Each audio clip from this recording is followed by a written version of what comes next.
lube tubers. BMW R9T. Like I said, I was going to take a little video when I take this out for a test ride. She is absolutely phenomenally beautiful. New tyres and everything, the chap just said to me, so I'm going to have to take it pretty slow and easy.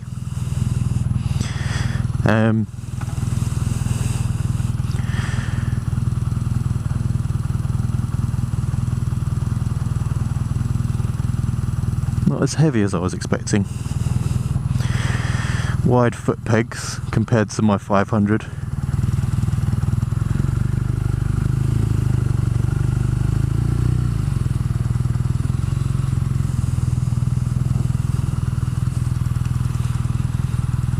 Okay, just got to get a feel for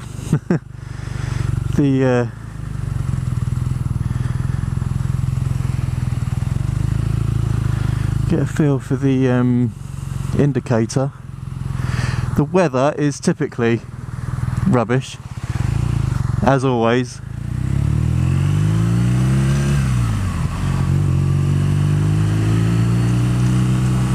Alright, okay.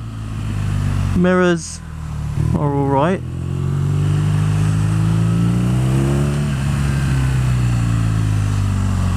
She doesn't feel too beastly compared to my little 500. Nice brakes. Very capable brakes. I mean, they're Brembos, so they're gonna be, aren't they? And lovely smooth gearbox. Okay. Bit of a shudder in there that I can feel. Wow, that gearbox is super smooth.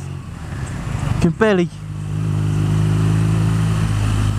feel the clunk of the gears. Okay, that's a bit better. Quite wide, but these foot pegs stick out so far. It's going to take some getting used to. If this is the bike I go for, that would take some real getting used to, because they keep catching on my jeans. Compared to my narrow little Honda. She sounds so lovely though as well. I was kind of expecting this bike to feel really heavy compared again to my little Honda, but it doesn't actually. I'm guessing it's because the weight is fairly low down in the bike, I guess.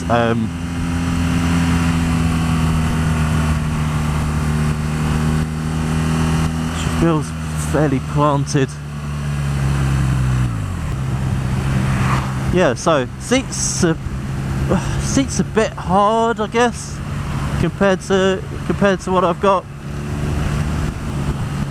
It's very basic controls wise. There's not much going on, not too much in the way of doohickeys, gadgets and gizmos, which is one of the things that's got me slightly tentative about this this bike. But you know, things like heated grips can be done, and cruise control I could put on like a throttle lock or something. There are aftermarket throttle locks and stuff. I could get a little screen for it as well. Yeah, compared to my bike, my current bike, yeah, she's really pretty. Such a good looking bike. It's a real man's bike, isn't it? I think, you know, with the single headlight, it's got that kind of retro heritage, they call it on BMW, you know, like the kind of hipster thing it's got going on, which is all good by me. Yeah, she pulls nicely. I love that sound.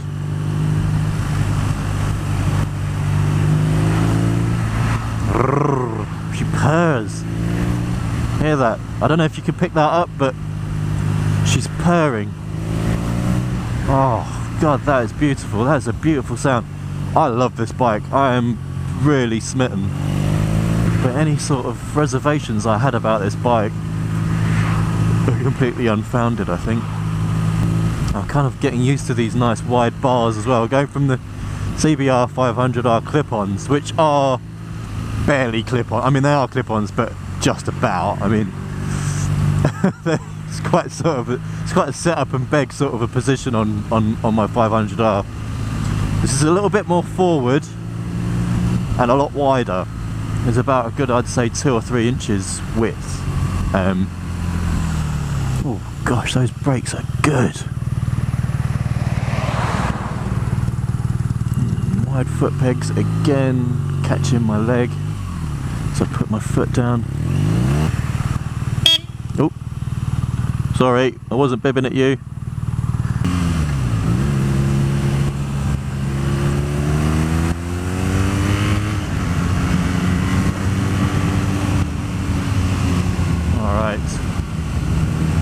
Here we go, motorway speeds. Could I handle this for 2 hours each way, doing 70? Yeah, that's really not that bad. Like I've said before, on my 500R, I've even got the taller windscreen. Fucking good use it is. Pointless. Doesn't keep the wind off at all. All the only difference is I'm just feeling this across my chest as well as my head. But I mean, there's going to be more wind chill, but really, like, it's not going to be that bad if I went with this bike. And like I say, I can put a little screen on it anyway, which if I go for this one, I'll probably just do. I don't like the look of the screen particularly, but you know, if the wind really got to me that much,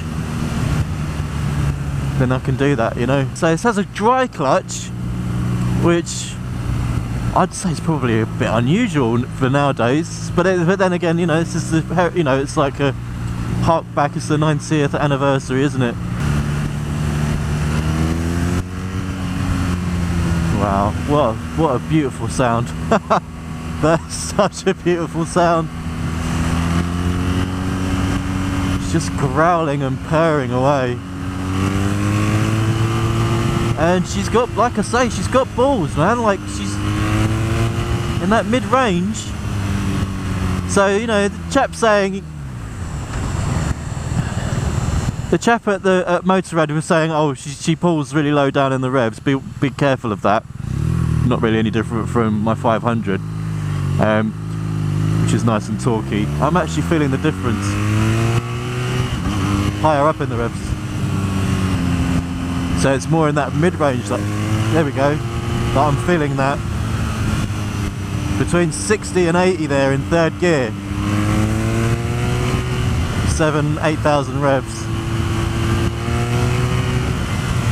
It's got a really nice pull to it. Beyond that, I mean, lower down, it's like I say, it's kind of the same. NG braking is really not that different. He was saying the whole bike's going to lurch. Yeah, right, I'm going to chop the throttle, literally chop the throttle. I'm not getting that engine. I was expecting a lot more engine braking than that. Chuck it down a gear. Yeah, it's engine braking there, but no different to what I'm used to. I don't think this bike comes with traction control. I'm pretty sure it doesn't. But she's not felt too squirmy, even on the new tyres. Not felt any squirming at all, actually. So she's behaving herself really nicely. No surprises, no nasty surprises. So going from a 500R to a 1200, I think it's a 1200cc boxer, is fine. Oh, felt a bit of a torque effect there as well. Changing, just skipped up 2 gears, changed gear, and then felt the bike just sort of just shift to the right slightly. I thought it was going to be to the left, but yeah, it's quite an interesting sensation. The cluster, the instrument cluster, I like the analog tack and speedo. The speedo is going to take some getting used to, because I'm used to having a really clear, just a big number up in front of me on my Honda. Gear indicator, don't really need a gear indicator. It's kind of weird that they've left like the fuel gauge out but put a gear indicator on. That's a kind of a weird, you know, bit backwards if you ask me, but you know, it's cool. It's nice to have a gear indicator, isn't it? So let's find somewhere to stop. We'll do a little walk around. I'm sure there'll be somewhere up here. What's that? Is that someone's house? Probably. Yes. Let's not pull up on someone's driveway and start walking around a bike. That would be weird. Deirdre, there's a man in our front garden with a motorcycle. Call the police. Could have got in there, but I'd have run that lady over doing her star jumps.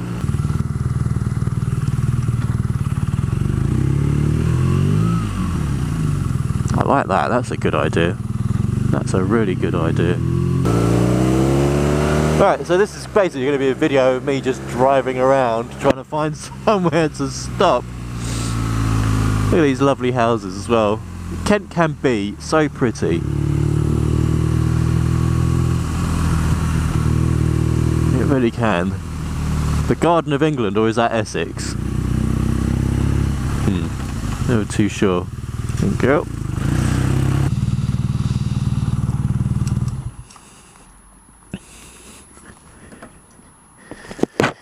Right then, well, she's going back dirty.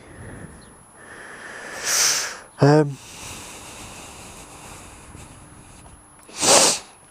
okay, so that's what I was feeling, it to the right. So, low maintenance. Yeah,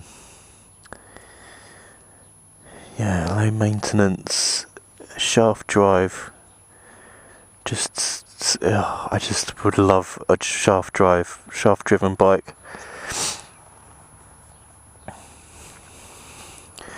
Not the most delicate welds on the frame. Adjustable suspension. I'm not going to mess with it, but I would want it to be a little bit softer than it's currently set up, which I'm guessing is just how it is from the factory. Like the guy said, it's only done 3 miles before I jumped on it. But it's going back filthy. That single round headlight is lovely. With a fancy BMW logo in it as well.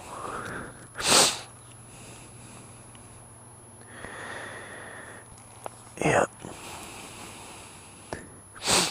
See now, why don't my brakes have nice, easy to see pads, easy access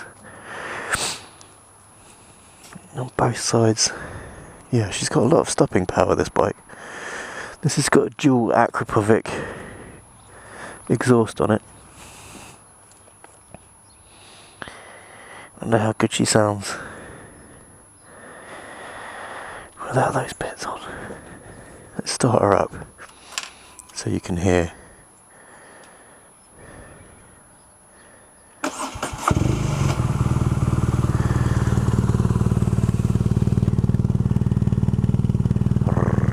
Nice and low, rumbly. What's this? Oh, okay. For a second there I thought that was loose.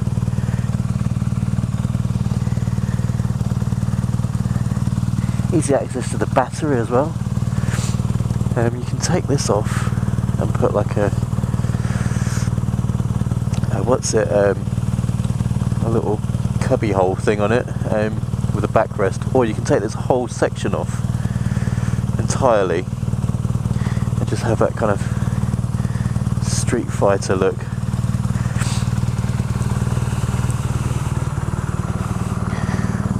All this engine sticking out is a bit much for me, but it's alright, I guess. A lovely brushed aluminium as well. I love that. Lovely brushed aluminium. Okay, so I'm going to just chuck in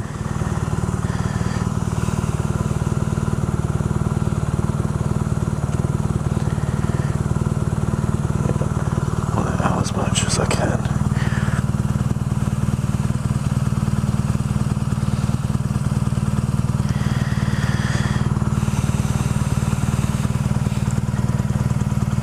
I guess that's there to snap what's happened here. A little chip on there, nothing to do with me, I can promise you that. Lovely gold forks as well. So right, let's check in the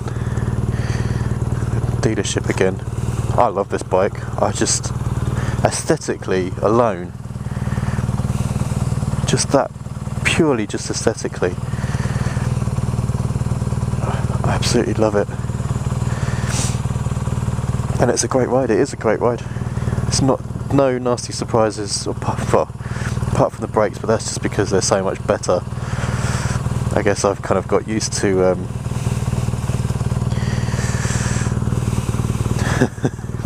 needing a handful.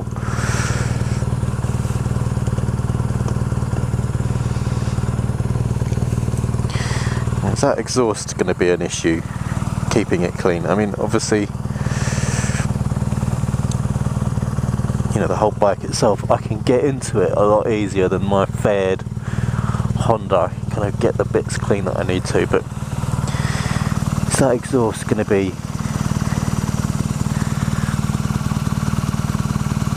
an issue keeping that clean? I wonder. Is it going to be rusty constantly?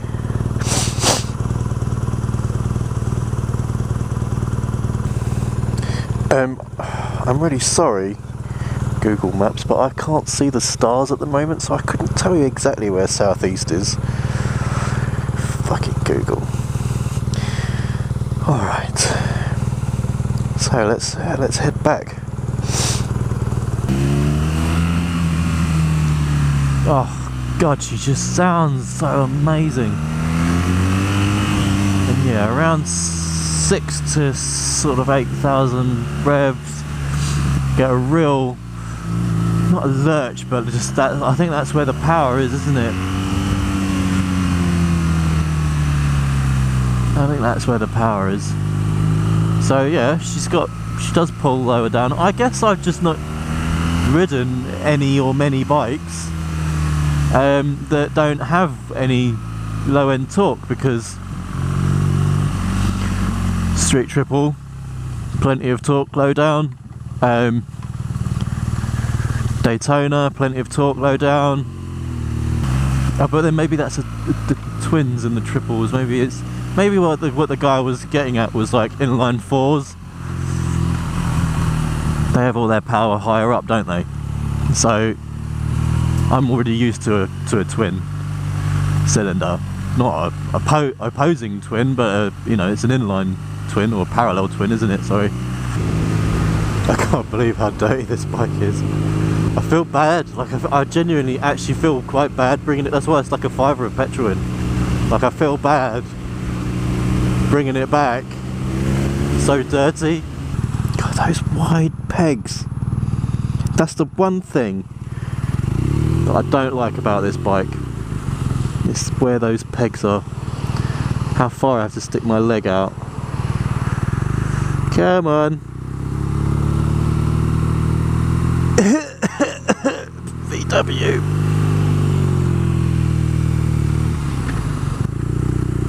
One, two,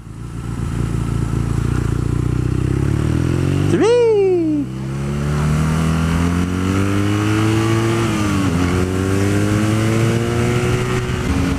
It is nice to have that bit of extra power up, you know, at higher speeds, because that's one thing that my Honda struggles with, is like the bit between 0 and 60 is pretty good, but the bit between 60 and anything else is sluggish. Which, yeah, it just means that like overtakes and stuff can be a bit, you know, I guess it means I have to calculate them. I've learned to calculate pretty carefully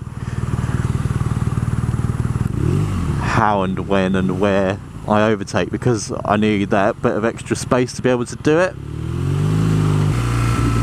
Oh God, I don't want to give this bike back. I don't want to give this bike back.